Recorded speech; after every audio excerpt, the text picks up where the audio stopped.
Imaginez que vous êtes réveillé un matin par votre téléphone et que la personne au bout du fil affirme être votre jumeau ou votre jumelle, que vous avez été séparés à la naissance et qu'il ou elle aimerait vous rencontrer. Que ressentiriez-vous? C'est pourtant la situation qu'ont vécu plusieurs couples de jumeaux et un couple de triplés laissés en adoption à une agence reconnue, Louise Wise Services, dans les années 60 et 70. Suivez-nous une fois de plus dans ces incroyables et pourtant vraies histoires.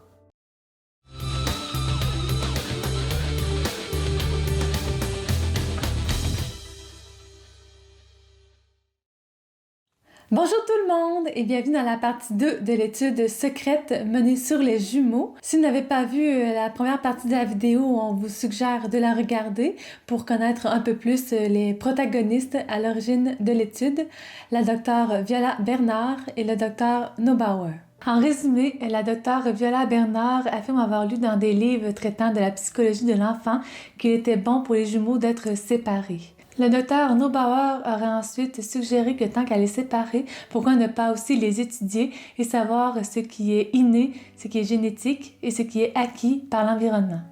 Mais attention, seuls les jumeaux identiques faisaient partie de l'étude car ils partagent la même génétique, contrairement aux jumeaux fraternels dits dizygotes. Comme nous n'avons pas accès à cette fameuse étude qui est scellée jusqu'en octobre 2065, nous ne pouvons malheureusement pas vous en dire les résultats. Au total, il y aurait 4 couples de jumeaux jumelles et un couple de triplés qui auraient fait partie de l'étude. Donc, sans plus attendre, lançons-nous dans la première histoire. Cathy Seckler et Laurie Spritz. Nous supposons que Cathy et Laurie sont des noms fictifs, car nous avons lu cette histoire dans d'autres ouvrages et les noms étaient différents. Par contre, comme nous pouvons les voir face caméra dans une vidéo YouTube appelée The Controversial Study That Splits Up Twins, l'étude controversée qui a séparé les jumeaux, nous allons utiliser ces noms.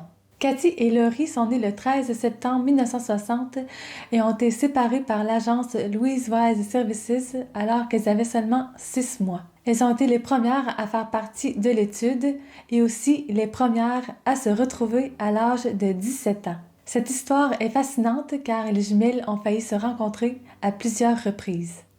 La première alors qu'elles avaient 7 ans.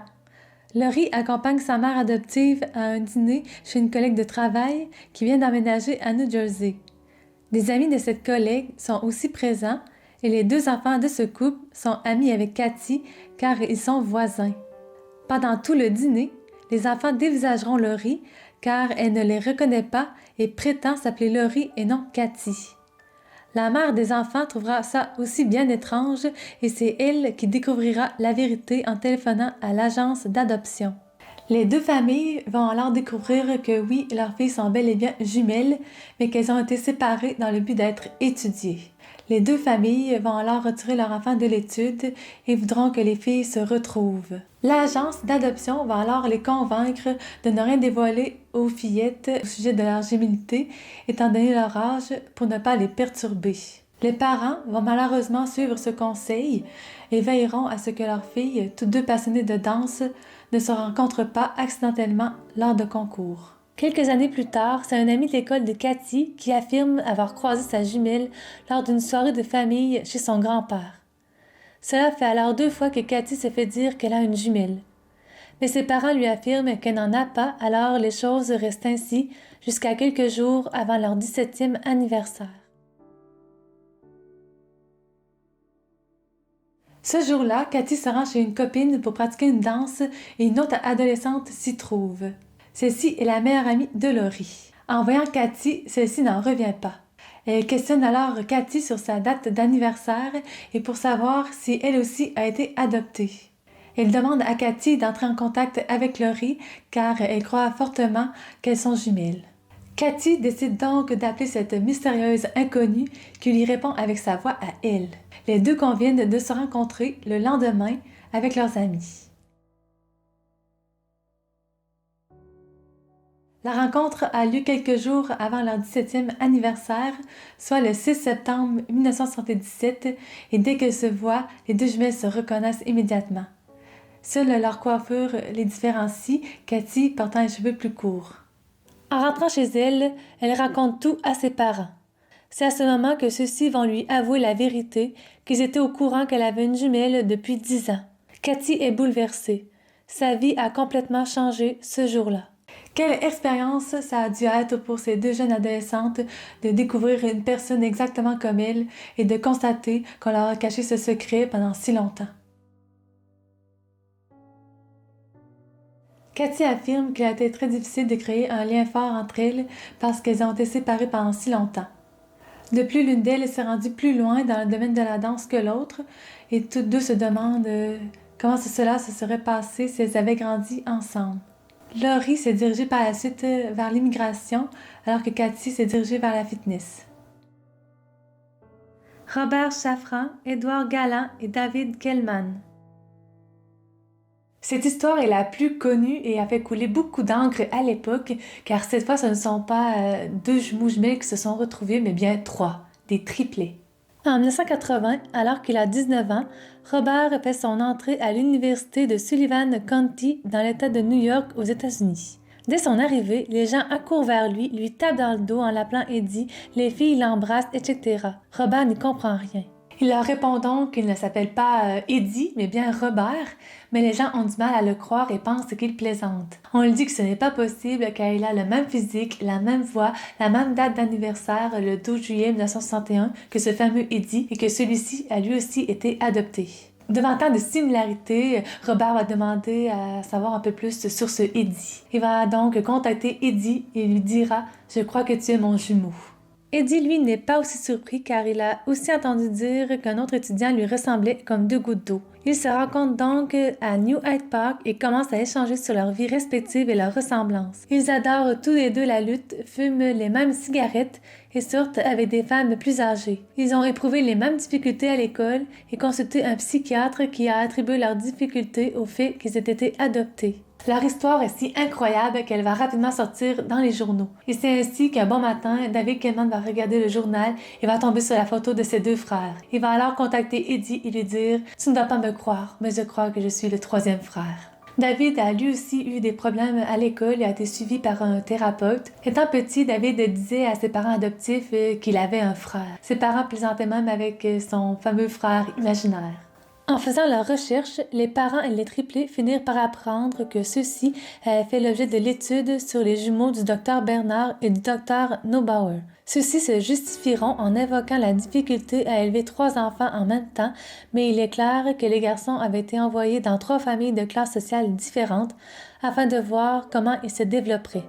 Robert qualifiera cette étude de véritable cauchemar. Ils apprirent aussi que leur mère était une jeune mère. Elle avait préféré donner ses enfants en adoption en espérant qu'ils aient une vie meilleure et n'avait probablement aucune idée que l'organisation les avait séparés.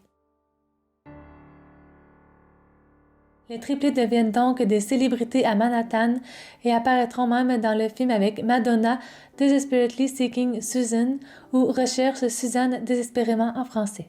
Après leurs études, les triplets, tous trois passionnés de cuisine, vont travailler dans un restaurant de Manhattan, de Romanian Steakhouse, avant d'ouvrir leur propre restaurant quelques temps plus tard, de Triplet Restaurant Steakhouse. Par contre, dû à des mésententes et le départ de Robert, ils vont fermer le restaurant.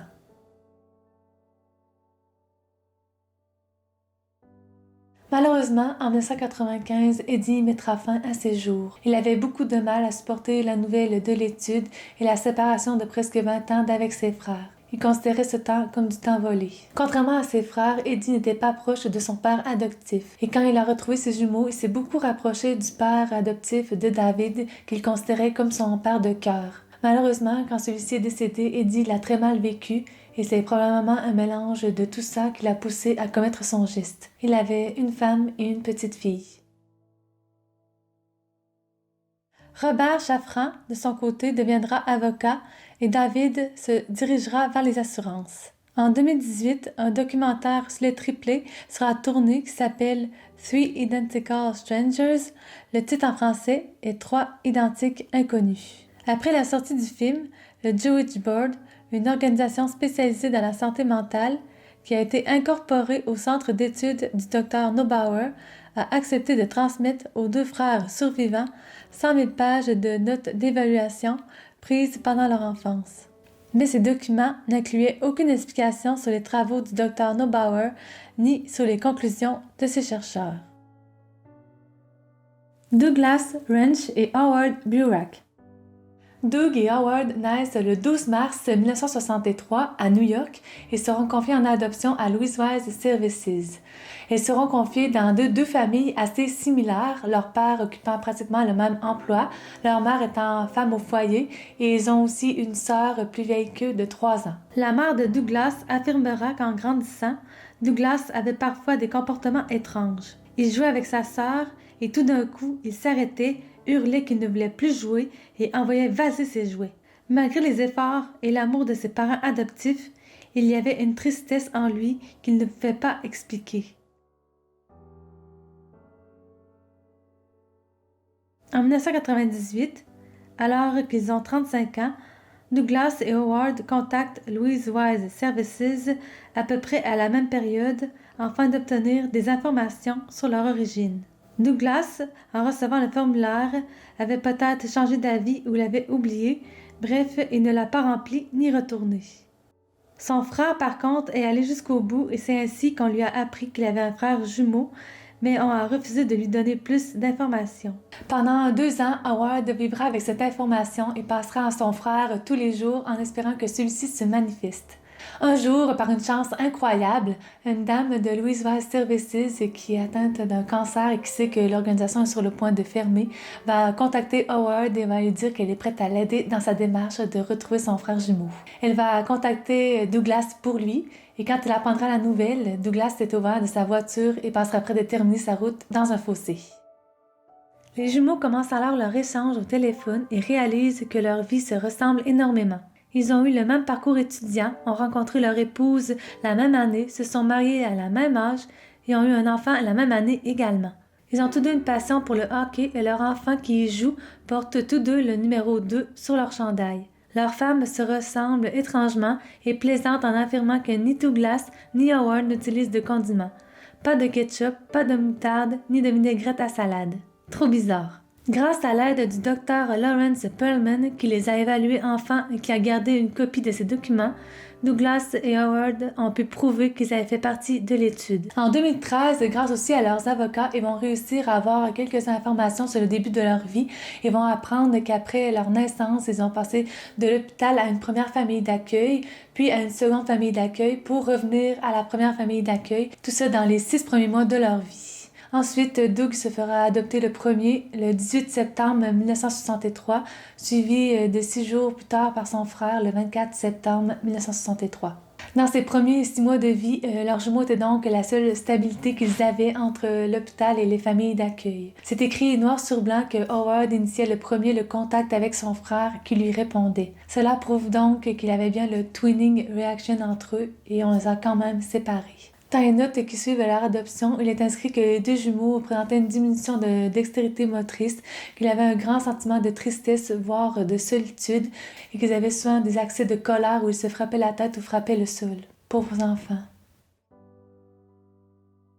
Sharon Morello et Allen. La découverte de l'existence de la jumelle de Shannon s'est faite d'une bien drôle de façon. La directrice du documentaire de Twinning Reaction, Lori Shindzewski, étant fait à la recherche de jumeaux jumelles ayant été séparés par l'agence Louis Wise Services. En fouillant les quelques documents que Douglas et Howard ont reçus, un nom en est sorti, la docteure Janet David. En prenant contact et en discutant avec elle, la docteure David mentionne une autre jumelle qu'elle aurait étudiée lors de son travail avec le docteur Neubauer. Il s'agit de la fille adoptive de Vivienne Bregman. Lori Shindzewski contacte alors Vivienne Bregman et lui annonce que sa fille Sharon a une sœur jumelle. Vivienne, estomaquée par la nouvelle, l'apprend à son tour à sa fille par téléphone le 10 février 2015. Sharon a alors 48 ans. Après cet appel, Sharon se fait un devoir de retrouver la trace de sa sœur. De plus que lorsqu'elle l'apprend, Sharon se remet d'un cancer du sein et ne peut s'empêcher de penser que le destin remet cette sœur sur sa route pour peut-être la prévenir de cette même maladie. Sharon va demander de l'aide à l'agence Spent Chapin qui a pris en charge les dossiers de Louise Wise Services après sa fermeture et celle-ci va accepter d'entrer en contact avec Allen, sa sœur jumelle. Notez que Allen est un nom fictif car la personne préfère garder son anonymat. Allen est donc d'accord pour entrer en contact avec sa sœur Sharon et c'est le 19 février 2015 que Sharon entrera son nom sur Facebook et prendra contact avec elle.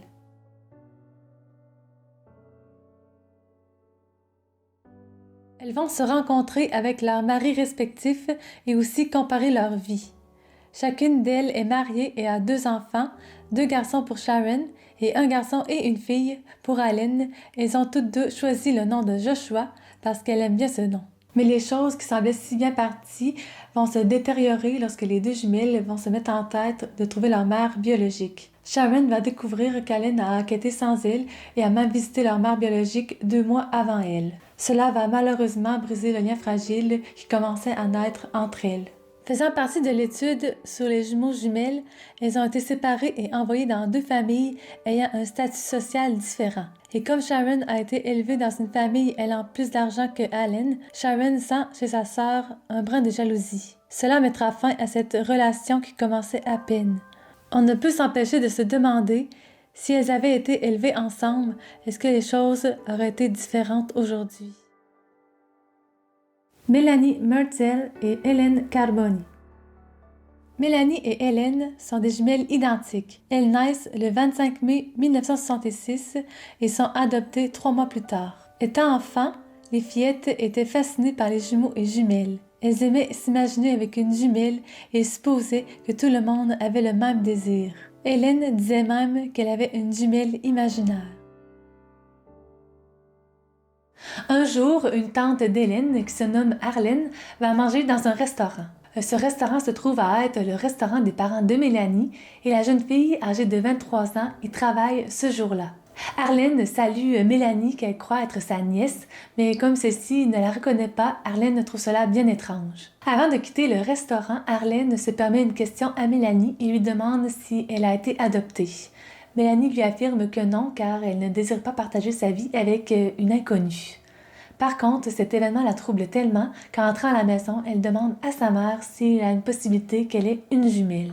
Celle-ci, qui n'est pas au courant de la gémellité de sa fille adoptive et de l'étude, lui affirme que c'est impossible. Les choses restent comme ça pendant environ 2 semaines, jusqu'à ce que Arlène, la tante qui ne lâche pas l'affaire, revienne au restaurant avec une photo d'Hélène. Mélanie est très surprise de la ressemblance entre elle et la jeune fille et Arlène va lui remettre le numéro de téléphone de sa nièce. En rentrant du travail ce jour-là, Mélanie compose le numéro de sa sœur et entend une voix similaire à la sienne lui répondre. Mélanie en est convaincue maintenant, elle a bel et bien une sœur jumelle. Elle découvre qu'elles ont les mêmes goûts, la même taille, les mêmes cheveux, et comme 25% des jumeaux identiques, l'une est droitière et l'autre est gauchère.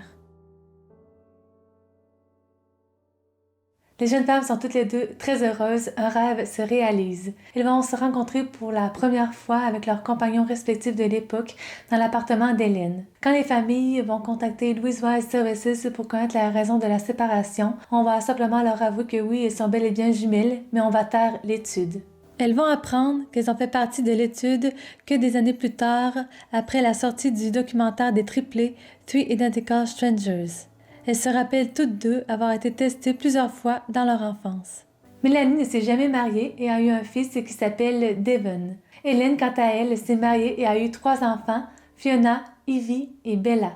Comme plusieurs jumeaux et jumelles séparés, elles n'ont pas pu créer ce lien spécial et fort qui unit les jumeaux. On leur en a privé depuis des années. Elles ont l'impression qu'on leur a volé une partie de leur vie. Comme l'étude n'a jamais été publiée et est gardée secrète jusqu'en 2065, Mélanie et Hélène ont l'impression d'avoir été séparées pour rien et elles se battent pour avoir accès aux documents les concernant. Nous allons terminer ce segment avec une phrase de Mélanie. « La personne dont j'étais censée être la plus proche, je ne la connaissais pas. » C'est ce qui met fin à la deuxième partie de la vidéo qui porte sur l'agence Louise Wade Services et sur l'étude qu'ils ont fait sur les jumeaux jumelles en les séparant. On espère que, comme nous, ces retrouvailles vous ont beaucoup touché et beaucoup ému. Comme on a fait un gros résumé de chacune de ces histoires, on vous suggère de regarder les documentaires, les vidéos YouTube et de lire les livres qu'on va vous mettre dans la barre de description ci-dessous.